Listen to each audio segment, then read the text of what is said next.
क्या एसआईआर को लेकर बंगाल में खेला होने वाला है? नमस्कार, आप देख रहे हैं खबर समय और मैं आपके साथ रेयांशी।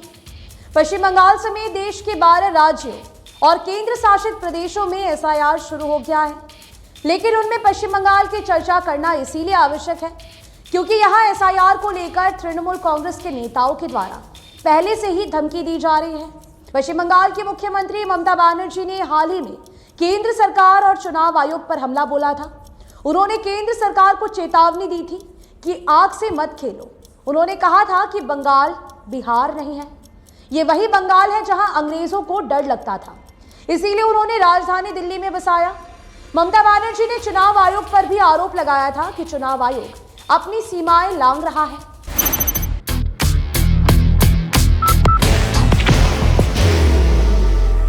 There will only be one insignia. और चुनाव की तारीख घोषित होने से पहले ही सरकारी अधिकारियों को धमका भी रहा है। बहरहाल तृणमूल कांग्रेस के नेताओं की धमकियों की परवाह नहीं करते हुए मुख्य चुनाव आयुक्त ने एसआईआर लागू कर दिया है। इसके साथ ही बंगाल की राजनीति में तूफान खड़ा होने लगा है। जिस समय खुद मुख्य चुनाव आयुक्त ज्ञानेश कुमार बंगाल समेत देश के अन्य राज्यों में एसआईआर लागू करने की घोषणा कर रहे थे और पूछा कि इस स्थिति में चुनाव आयोग क्या करेगा, तो ज्ञानेश कुमार ने जवाब दिया कि कोई रुकावट नहीं है। दरअसल उनका मतलब यह था कि ये एक लोकतांत्रिक प्रक्रिया है। राज्य सरकार एक संवैधानिक संस्था है। चाहे मुख्यमंत्री इसका विरोध करे या तृणमूल कांग्रेस के नेता धमकी दे, राज्य सरकार को इसमें सहयोग करना ही होगा। चुनाव आयोग की प्रक्रिया पूरी करने के लिए राज्य सरकार को जरूरी कर्मचारी और सहयोग उपलब्ध कराना ही होगा। ये उनका दायित्व है। बाहर की भागदौड़ अब नहीं तोड़ेगा आपके घर का सुकून। SBM गोल्ड UPVC विंडोज, आपके घर का सुकून। संविधान के अनुच्छेद 324 में अत्यंत महत्वपूर्ण बात कही गई है। राज्य सरकार इसके लिए बाध्य भी है।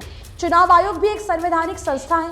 जैसे राज्य सरकार संविधान के तहत अपने दायित्व का पालन करती है, इसी प्रकार से चुनाव आयोग भी संविधान के अनुसार अपना काम करता है। राज्य में कानून एवं व्यवस्था बनाए रखने की जिम्मेदारी राज्य सरकार की होती है।